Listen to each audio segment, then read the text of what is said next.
Lockdown के दौरान आप लोग पढ़ रहे हैं मैथ और मैं आपको टॉपिक अगला पढ़ाऊंगा जो मैंने आपको बता दिया है पहले से। उसके आगे कौन टॉपिक पढ़ाते हैं हम आपको। तो वैदिक गणित अपन लोग पढ़ रहे हैं, ये आप लोगों को पता है पहले से। इसमें मैंने गुणा पढ़ लिया था, अब अपन लोग इसमें भाग पढ़ते हैं। तो डिवाइड कैसे करते हैं वैदिक गणित के फॉर्मूले से, उसके 3 फॉर्मूले हैं आपके पास। जो पहला फॉर्मूला है वो है सूत्र निखिलम। जिस मेथड से अपन डिवाइड सीखेंगे उसमें पहला जो मेथड है वो है सूत्र निखिलम। दूसरा जो मेथड है वो है परावर्त्य। तीसरा जो मेथड है वो है द्वैजान। तो ये 3 मेथड है हमारे पास जिनसे अपन भाग की जो क्रिया है वो वैदिक गणित की सहायता से अपन सीखेंगे। तो सबसे पहले पहला जो फॉर्मूला है, पहला जो मेथड है उसको टच करते हैं। तो सबसे पहले सूत्र निखिलम की बात करते हैं।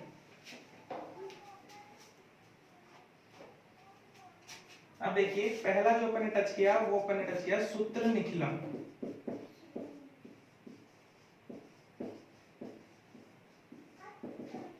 अब सूत्र निखिलम में अपन जब सवाल सोल्व करेंगे, भाग देना स्टार्ट करेंगे, तो कुछ रूल होते हैं। वो रूल मैं आपको 1 बाय 1 बताता जाता हूँ। ज्यादा बेटर तो तब रहेगा जब आप पेन और कॉपी साथ में लेके बैठे रहेंगे, तो अच्छा सीख पाएंगे आप। तो पहला जो चीज है वो ये है कि सबसे पहले अपन बनाएंगे 3 खंड इस तरीके से। तो सबसे पहला रूल क्या है कि सबसे पहले सूत्र निखिलम से जब भी कोई भाग करते हैं अपन, तो पहला जो होता है वो रूल ये होता है कि सबसे पहले आप 3 खंड बनाओ। सेकंड जो नंबर होता है वो ये होता है सबसे पहले वाले खंड को प्रथम खंड नाम दो, तीसरे वाले को आप तृतीय खंड नाम दो और दूसरे वाले को मध्य खंड नाम दो। जो इन दोनों के बीच में है वो मध्य वाला है, तो मध्य खंड अपन इसको नाम देंगे। तो हमारे पास दो रूल तो हो गए हमारे पास। पहला रूल ये था कि 3 खंड बनाते हैं और दूसरा रूल ये हुआ कि अपन पहले खंड को प्रथम खंड नाम देते हैं, तीसरे वाले को तृतीय खंड नाम देते हैं और बीच वाले को मध्य खंड अपन नाम देते हैं। अब अगला जो रूल है, ये दूसरा नंबर का हो गया। तीसरा नंबर का जो रूल है वो क्या है कि जब भी कोई हमारे पास भाग आता है तो इस प्रकार से आता है, जैसे मान लो 1278 में अपन को भाग देना है 12 का। तो जब भाग इस प्रकार से आए तो जिसमें भाग देते हैं उसको बोलते हैं भाज्य, यू ऑलरेडी नो। और जिसका भाग देते हैं उसको बोलते हैं भाजक। दिस इज डिविडेंड और दिस इज डिवाइजर। तो जिसका भाग देते हैं उसको अपन भाजक बोलते हैं, डिवाइजर, और जिसमें भाग देते हैं उसको अपन भाज्य बोलते हैं, डिविडेंड। ये तुम लोग पहले जानते हो। तो अपन क्या करते हैं, प्रथम खंड में भाजक को रखते हैं। जिसमें 12 का भाग दे रहे हैं तो सबसे पहले 12 लिखेंगे प्रथम खंड में। तीसरा रूल बता रहे हैं हम आपको। पहला रूल मैंने बताया 3 खंड बनाते हैं, दूसरा बताया प्रथम खंड, तृतीय खंड और मध्य खंड नाम देते हैं। तीसरा मैंने बताया कि प्रथम खंड में अपन क्या रखेंगे, प्रथम खंड में अपन रखेंगे भाजक को। और उसके बाद में अपन लेते हैं एक सुटेबल आधार, जो अपन भाजक ले रहे हैं उसके अकॉर्डिंग आधार लेते हैं जो सुटेबल हो। जैसे कि मैं बताता हूँ, जिसमें 112 का भाग दे रहे हैं तो 100 आधार ले लिया। अपन जिसमें केवल 12 का दे रहे हैं तो आधार अपन ने 10 ले लिया। इस प्रकार से वो सुटेबल आधार लेंगे जो उसके पास हो। और आधार आपको बताया मैंने कि 10, 100, 1000 इस प्रकार से लेते हैं अपन। तो अपन ने जो आधार है जिसमें 100 लिया, 10 लिया, तो जितने आपके आधार में 0 हैं, जिसमें आपने 100 लिया तो आधार में 0 है आपके पास 2। तो इकाई अंक से स्टार्ट करेंगे भाज्य में। भाज्य कौन सा होता है जिसमें अपन भाग देते हैं, उस भाज्य में इकाई अंक से स्टार्ट करेंगे और वो 2 अंक जो हैं वो तो रखेंगे तृतीय खंड में, और बाकी के जो अंक बच गए वो रखेंगे अपन मध्य खंड में। दोबारा सुने, तीसरा रूल क्या है।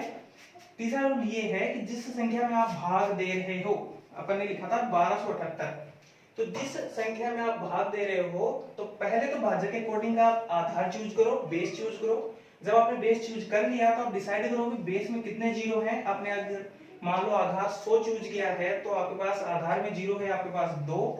जितने 0 हैं उतने इकाई अंक से भाज्य में स्टार्ट करो, उतने अंक तो रखने हैं आपको तृतीय खंड में, और बाकी के जो अंक बच गए वो आपको रखने हैं मध्य खंड में। 3 रूल हो गए आपके पास। अब जो चौथा रूल है वो क्या है, फिर भाग को सरल करने का एक मेथड होता है। 3 रूल सिंपल याद हो आपको। पहला रूल है 3 खंड बनाएंगे, दूसरा रूल है उनको नाम देंगे प्रथम, तृतीय और मध्य, और उसके बाद में जो रूल है वो ये है कि सबसे पहले अपन प्रथम खंड में तो रखेंगे किसको, भाजक को जिसका भाग दे रहे हैं।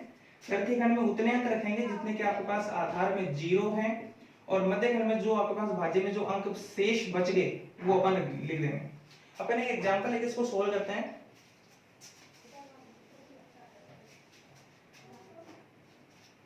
जैसे इस नंबर में अपन भाग दे रहे हैं 889 का। अब करते हैं कैसे स्टार्ट। तो पहला रूल लगाओ कि 3 खंड बनाते हैं। तो सबसे पहले तो अपन 3 खंड बनाते हैं, पहला, दूसरा और तीसरा बनाते हैं। रूल ये था कि पहले वाले खंड को प्रथम खंड नाम देंगे, तीसरे वाले को तृतीय खंड नाम देंगे, जो बीच वाला है उसको मध्य खंड नाम देंगे। हो गया पहला रूल। नेक्स्ट जो रूल था वो ये था कि जो भाजक है, इसमें ये भाजक है जिसका अपन भाग दे रहे हैं, और ये अपने पास भाज्य है जिसमें अपन भाग दे रहे हैं। जिसमें दे रहे हैं ये जानते हो तुम लोग, और जिसका दे रहे हैं। अब अपन ने मैंने आपको बताया था कि भाजक जो है वो प्रथम खंड में अपन लिखते हैं, तो भाजक को लिखो 889। अब एक रूल ये होता है कि आप 889 के सुटेबल जो है वो आधार चूज करो। जैसे 10, 100, 1000, तो समथिंग नजदीक हुआ 1000, तो अपन आधार जो लेंगे इसमें वो लेंगे 1000। तो अपन ने लिख लिया कि अपन ने आधार लिया है 1000। मैंने आपको बताया कि आप आधार में अंक काउंट करो, डिजिट काउंट करो, कितने अंक का है, जिसमें जीरो कितने हैं, तो 1, 2 एंड 3। तो हमारे पास 3 डिजिट का जो है, 3 डिजिट जो है वो जीरो के हैं। तो यहां से आप 1 से स्टार्ट करो और 3 डिजिट आप तीसरे खंड में रख दो, थर्ड पार्टीशन में रख दिया। अब सेकंड पार्टीशन में क्या बचा, 111। इतना आ गया। उसके बाद में अब बारी आती है कि सर नेक्स्ट रूल क्या है, इतना तो अपन ने कर लिया। उसके बाद में करना क्या है, उसके बाद में करना ये है, आप प्रथम खंड में भाजक को देखो, आपने भाजक देखा, उसके नीचे आप लिखोगे पूरक संख्या। अभी नेक्स्ट रूल, आप कॉपी पेन साथ में ले रखे हैं तो आप लिख पाएंगे। भाजक के नीचे अपन लिखेंगे पूरक संख्या, भाजक संख्या के नीचे लिखेंगे पूरक संख्या। अब दिमाग में थोड़ा आता है कि सर पूरक संख्या क्या होती है, तो हम आपको बताएंगे पूरक संख्या होती क्या है। आपका भाजक है 889, आधार है आपके पास 1000। पूरक संख्या का मीन्स होता है जैसे अंतर होता है, अंतर बड़ा या छोटा नहीं होता, प्लस या माइनस का नहीं होता, अंतर अंतर होता है। 6 और 7 में अंतर कितने का, 1 का, ना ये प्लस है ना ये माइनस है, अंतर है, ये दोनों के बीच का डिफरेंस है 1। वैसे अपन 1000 और 889 के बीच का जो अंतर निकालेंगे वो आएगा हमारे पास पूरक संख्या। तो अपन क्या करेंगे, बड़े में से छोटे को उठाएंगे। 1000 में से आप 889 उठाओ, यहाँ 1 1 1 0, कितने बचे, 111। ये 111 जो है वो हुई पूरक संख्या। अपन इसे विचलन नहीं बोल सकते। विचलन जो होता है वो तो होता है संख्या माइनस आधार गुना उपाधार, वो तो हमारे पास विचलन। और ये है हमारा पूरक संख्या, मतलब ज्यादा में से कम को उठाएंगे। सपोज दैट जैसे मान लो आधार ज्यादा होता और संख्याएं जो है वो 1100 समथिंग हो गई, तो भी अपन 1100 में से फिर 1000 को घटा देते हैं। मतलब जो ज्यादा है उसमें से कम को घटाएंगे, हमें क्या मिल जाएगी, पूरक संख्या। मतलब जो यहाँ जो संख्या मिलेगी वो माइनस में नहीं मिलेगी, हमेशा प्लस में मिलेगी। तो मैंने आपको बताया रूल क्या है कि भाजक संख्या के नीचे लिखेंगे पूरक संख्या, और पूरक संख्या कैसे निकालेंगे, ज्यादा में से कम को घटा देंगे। एक आधार है, एक भाजक है, दोनों में से जो ज्यादा है उसमें से अपन कम को घटा देंगे, और जितना हमारे पास बचेगा वो पूरक संख्या होगी, जिसको अपन भाजक के नीचे प्रथम खंड में अपन लिख देंगे। तो आगे अपन इतना समझ पाए कि भाजक के नीचे अपन को पूरक संख्या लिखनी थी। अब जो आगे वाला रूल है वो क्या है, आगे वाला रूल ये है कि मध्य खंड में सबसे जो पहला जो डिजिट है, सबसे जो पहला अंक है, उसको एजिट ऐसे कैसे नीचे लिख दो। एक था, अपन ने एक को ऐसे कैसे नीचे लिख दिया। अब करना क्या है, इस एक को इस पूरक संख्या से गुणा करा के लिखते जाओ। एक को एक से गुणा कराओ, 111 को एक से गुणा करो तो 111 आएंगे। तो 3 डिजिट आए, 3 डिजिट के नीचे अपन ने इसको लिख दिया। अब ये प्रोसेस हमें तब तक करनी है गुणा करवाने वाली, तब तक कि अपन इस लास्ट डिजिट तक ना पहुंच जाए, इस इकाई अंक 4 तक ना पहुंच जाए। यदि इसमें 2 अंक होते हैं तो इस लास्ट वाले अंक तक ना पहुंच जाए। अब अपन नेक्स्ट प्रोसेस क्या करें, दोबारा से गुणा करें, नहीं, अब आपको जस्ट इसके आगे वाला जो अंक है उन दोनों को जोड़ देना है। एक कितने हो गए, 2। अब आप 2 को गुणा कराओ तो 111 को 2 से गुणा कराओगे तो 222 हो गए। तो यहाँ भी 2, यहाँ भी 2 और यहाँ भी 2। अब यहाँ तक आ गए अपन, मैं इसके जस्ट नीचे लिख देता हूँ। पहले अपन यहाँ तक थे 0 तक, अब 3 तक पहुंच गए। तो ध्यान से देखो, अभी तक भी अपन 4 तक नहीं पहुंच पाए, तो फिर क्या करेंगे, जस्ट इसके अगले वाले को जोड़ेंगे। 2 और 1 3 और 1 कितने हो गए, 4। अब अपन को करना क्या है, अब इस 4 से गुणा करेंगे तो 444 हो गए। तो यहां से आपने जोड़ा है तो आगे वाले अंक से स्टार्ट करो लिखना, 4 4 4।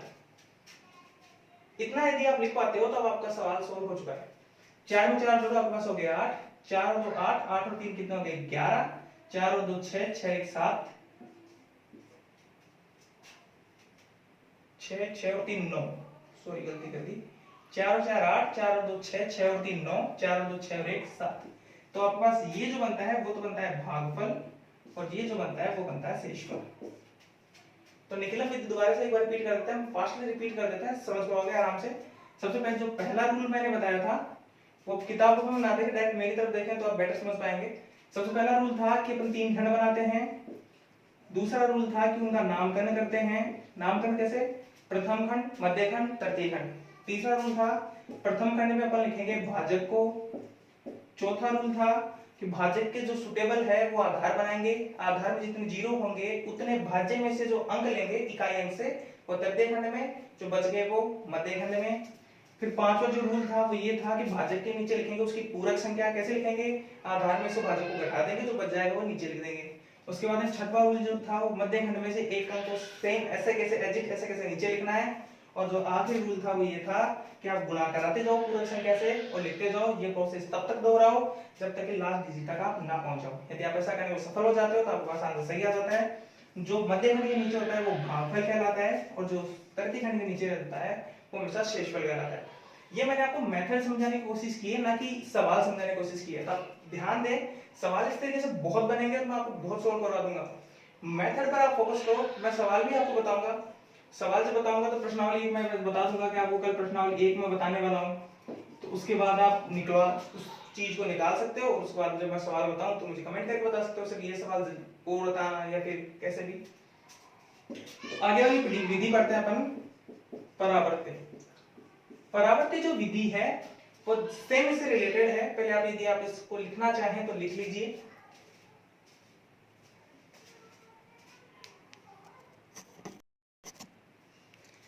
आगे बढ़ते हैं। नंबर जो सेकंड जो फॉर्मूला था जो मैंने आपको बताया था कि भाग के अंदर मैं आपको बताऊंगा डिवाइडेशन के अंदर आपको। तो डिवाइड के जो दूसरा रूल है वो है सूत्र परावर्त्य। पहला जो पढ़ा वो था सूत्र निखिलम। सूत्र निखिलम और सूत्र परावर्त्य में अंतर पहले बताना चाहूंगा आपको। अंतर क्या है ऐसा कि अब इनको दोनों का अलग अलग पढ़ते हैं। देखो कुछ खास अंतर नहीं है। पहला तो सूत्र परावर्त्य में आपको नियम बताता हूं, आप रिलेट कर पाएंगे कि सूत्र निखिलम से कौन से सूत्र थे। यदि आपने ध्यान से वीडियो देखा है तो आप उन जो रूल मैंने आपको बताया वो आपने ध्यान से सीखे होंगे, तो आप मिलान कर पाएंगे। जैसे सबके सब कीजिए, जैसे मैंने बताया था, रिमेंबर करो किस किस को याद है। तो देखो पहला रूल मैंने आपको बताया था कि 3 खंड बनाते हैं, इसमें भी वही बनाएंगे। मैंने बताया प्रथम खंड, मध्य खंड, तृतीय खंड नाम देंगे, इसमें भी देंगे। मैंने आपको बताया भाजक को जो है वो प्रथम खंड में लिखेंगे, इसमें भी लिखेंगे। मैंने आपको बताया कि उसके बाद में अपन आधार चूज करेंगे जो इसके सुटेबल हो, इसमें भी करेंगे। आधार में जितने जीरो उतने अंक, जैसे 3 है तो 3 अंक जो है वो इकाई अंक से स्टार्ट करेंगे और तृतीय खंड में इसमें भी रखेंगे। जो बच गए वो अंक मध्य खंड में, ये काम इसमें भी करेंगे।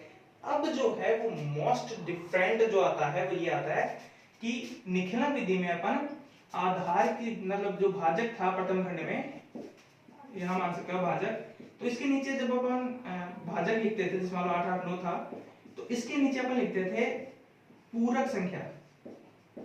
और यही आपको डिफरेंस देखने को मिलेगा, पूरक संख्या की जगह अपन लिखेंगे विचलन। यदि आपने जोड़ो बाकी के वीडियो सारे देखे हैं और अच्छे से देखे हैं तो आपको पता होगा विचलन होता क्या है। मैंने आपको विचलन का सूत्र बताया। विचलन का सूत्र था संख्या माइनस आधार, और यदि बाधार है तो इसके गुणा में बाधार, यदि है तो, वरना संख्या माइनस आधार जो होता है वो विचलन होता है। ये मैंने आपको पहले वाली वीडियो में बताया था, जब जोड़ और बाकी से शुरू किया था विधि गणित का, तब बताया था मैंने आपको, तो आपने वहां पढ़ लिए होंगे। यदि नहीं पता तो ये हमें वापस लिख दिया है। तो यहाँ पर लिखेंगे इसके नीचे जस्ट नीचे विचलन, और विचलन लिखने के बाद एक लास्ट का जो रूल बनता है अलग सा, वो ये बनता है कि जैसे मान लो मैंने 8 8 9 लिखा, अपने इसके नीचे मान लो जो भी विचलन है हमारे पास 8 8 9 में से आप बैठाओगे तो माइनस क्या जाएंगे आपके पास। अब जो भी आपके पास विचलन आया उसको आप क्या करोगे, उसका चिन्ह चेंज कर दोगे। जैसे मान लो 111 है तो आप 111 पे 111 नहीं लिखोगे, अब इसके नीचे चिन्ह चेंज करके लिख दोगे। ये जो प्लस के थे वो माइनस के होते हैं, लेकिन इनको बोलते हैं विंकुलम बार बोलते हैं इसको। तो आप इसको माइनस का मान के जैसे माइनस का काम करता है वैसे अपन काम करेंगे इसका। तो आपको इसका चिन्ह जो है वो चेंज कर देना है। कैसे कर पाएंगे, देखो मैं आपको एग्जांपल बताता हूं, तब जाके ज्यादा क्लियर हो जाती है चीजें कि अपन कैसे करते हैं। तो एग्जांपल है आपके पास 13385 डिवाइड बाई 131।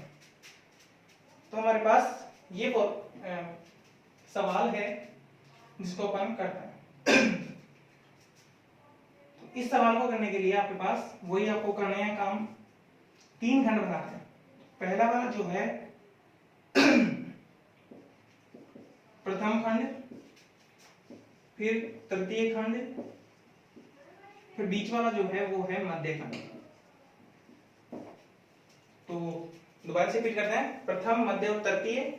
अब वही बात कि सबसे पहले अपन लिखेंगे भाज्य को प्रथम खंड में, आधार ले हो तो आधार लेंगे 100 का 131 में, जो 2 अंक है वो तो रख देंगे तृतीय खंड में, और जो बाकी के जो अंक है वो रख देंगे बीच वाले खंड में। इतना कर पाए? सेकंड थॉट, इसके नीचे लिखेंगे इसका विचलन। तो विचलन क्या होता है? संख्या में से आधार को घटाओ। आधार है 100, तो 131 में से 100 को घटाएंगे, हमारे पास बचेंगे 31, जिसको बोलते हैं 31।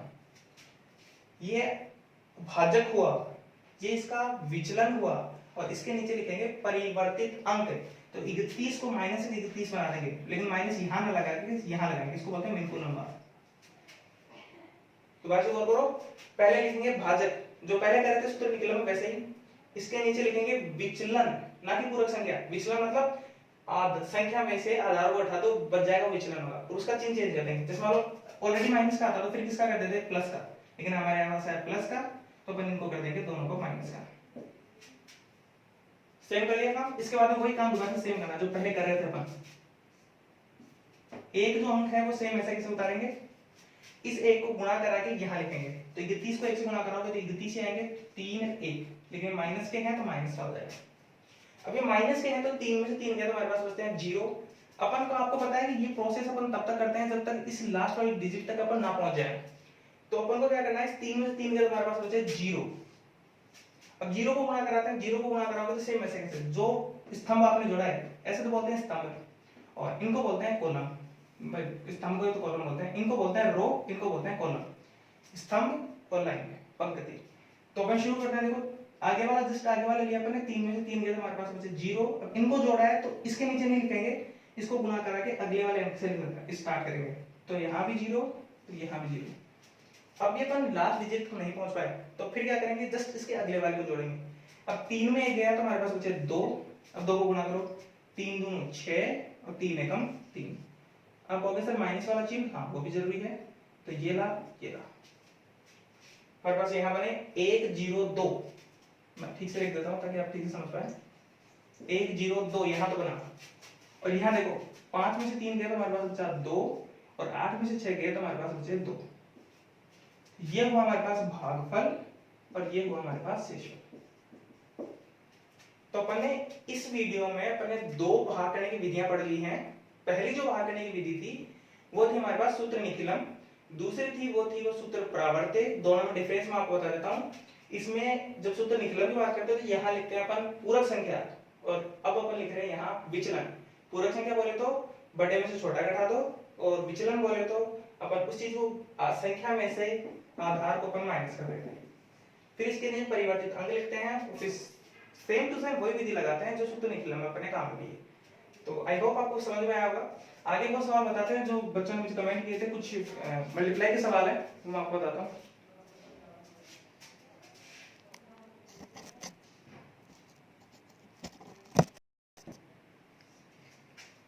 छोटी सी मिस्टेक थी, वो देखना। यहाँ से अपने गुणा कर रहा था 2 को 3 से तो 6, 2 को 1 से घटाएंगे तो यहाँ 2 आएंगे, तो यहाँ 3 जाएंगे। छोटी सी मिस्टेक। अब ये जो वो सवाल हैं, जो सवाल मुझे व्हाट्सएप के जरिए भेजे थे कि सर ये सवाल जो आपने मेथड करवाया उन मेथड से एक बार ये सवाल मुझे हमें बता दें। तो उस टाइम में मैंने आपको कहा था कि मैं आपको मेथड सिखा रहा हूँ, सवाल जो भी हो वो आप हमें भेज देना। अगर आपके पास नहीं आए उस मेथड से तो मैं आपको बता दूंगा। जैसे ये वाला सवाल है, पहले वाला, यदि आपके पास पुरानी बुक है तो क्वेश्चन नंबर 9 है शायद, जहां तक मैं सही हूं। तो ये सवाल है 137 को मल्टीप्लाई कराएंगे 9999 से। तो सबसे पहले इस सवाल में कौन सा मेथड अपन अप्लाई कर सकते हैं? सिंपली लिखाएगा, या तो लिखा हुआ ये मिलेगा गुणा कीजिए, या फिर आपको लिखा हुआ मिलेगा कि उपयुक्त विधि जो आप लगाना चाहें वो लगाओ, लेकिन जो बेस्ट है वो उसमें लगाओ और जल्दी से आंसर में बताओ। तो बेस्ट का मीनिंग ये नहीं होता कि आप ढूंढ लगाओ सर इसमें बेस्ट पासबुक में ये देखा कि ये है कि नहीं है। बेस्ट मतलब वो होता है, एक तो वो होता है कि जो आसानी से लग जाए, या फिर जो आपको आती है उससे आप हल कर सकते हो, कोई दिक्कत नहीं है। तो सबसे पहले 137 इंटू मल्टीप्लाई बाई 9999 से।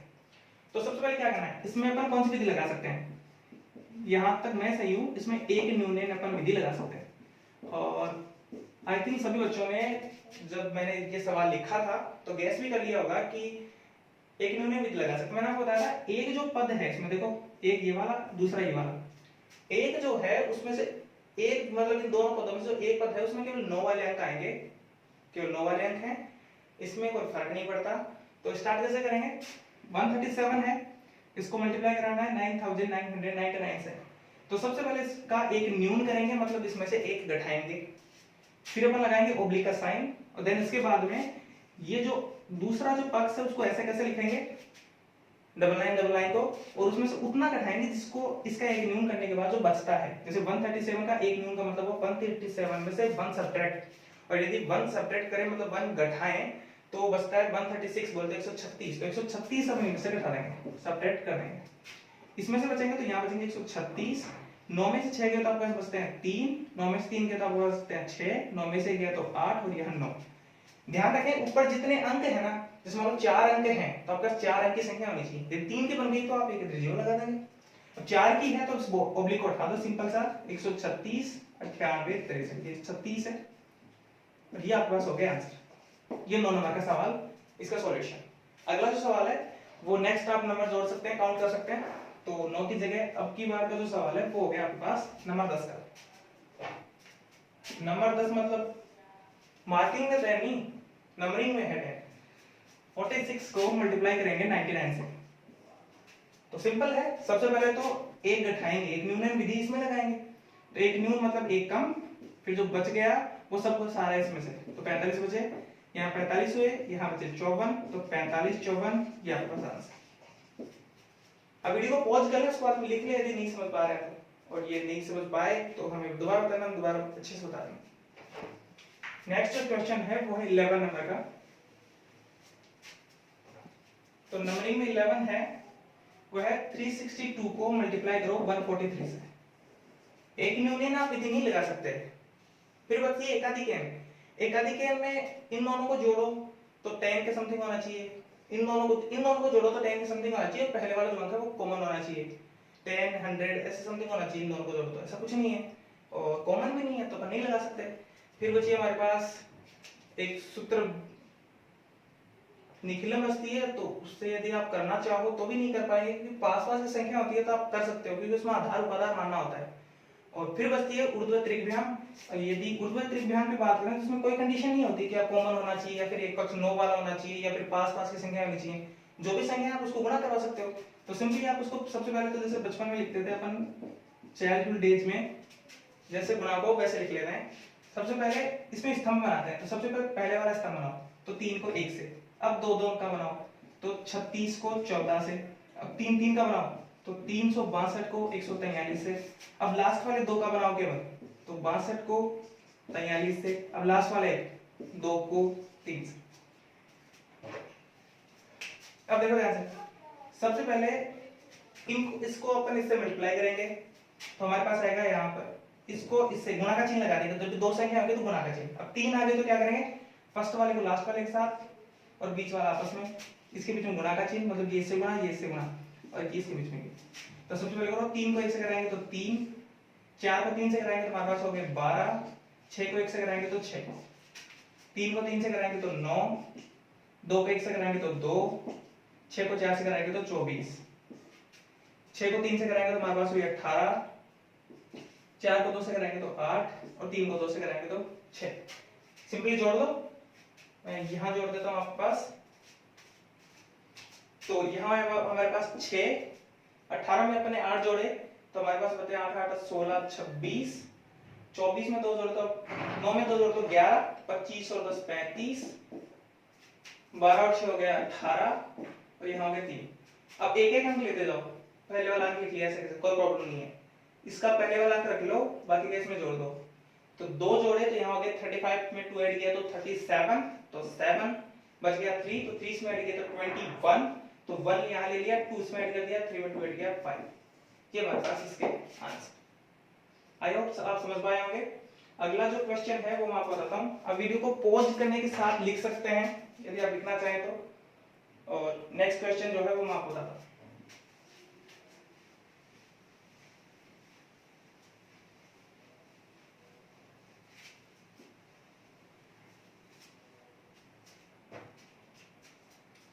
सवाल है यहाँ पर हमारे पास यहाँ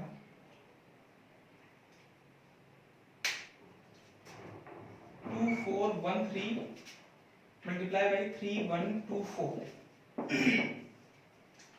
तो सबसे पहले वही जैसे अपन बचपन में लिखते थे वैसे लिखो, मतलब सिंपली गुणा के रूप में। इतना आप लिख पाए, पहले वाले को गुणा करो 2 को 3 से, फिर 2 2 को 24 को 31 से, फिर 3 3 को 241 को 312 से, फिर चारों को 24 13 को 31 24 से, उसके बाद में लास्ट वाले 3 इधर वाले तो 413 124। अब लास्ट वाले 2 हमारे पास केवल, तो यहाँ तो लेना है केवल 13, यहाँ लेना है 24, तो 13 को 24 से और लास्ट वाला 3 को 4 से। तो यहां से नहीं लिया आप कितने हुए 1 2 3 4, 4 को 4 से गुणा कराना है आपको। तो आप क्या करना, 4 के आपका 7 बनेंगे, काउंट कर लो 1 2 3 4 5 6 7, 7 खंड बनेंगे, स्तंभ बोलते हैं इनको। अब देखो गुणा कैसे कराएंगे, एक ही अंक है तो आपस में मल्टीप्लाई करा दो, दो दो अंक हैं तो गुणा का चिन्ह लगा दो, मतलब 2 को तो 1 से कराएंगे, 4 को 3 से कराएंगे, बीच में प्लस का साइन लगाएंगे। फर्स्ट वाले को लास्ट वाले के साथ, बीच वाला आपस में, फर्स्ट वाले को लास्ट वाले के साथ, ये बीच वाले आपस में से गुणा। ये 3 का समझ गए आप, ये गुणा का चिन्ह, तो यहां से देखो 2 को 3 से कराओ हमारे पास बनते हैं 6, 2 को 1 से कराओ तो 2, और 4 को 3 से कराओ तो 12, 2 को 2 से कराओ तो 4, 3 को 1 से कराओ तो 3, 4 को 1 से कराओ तो 4,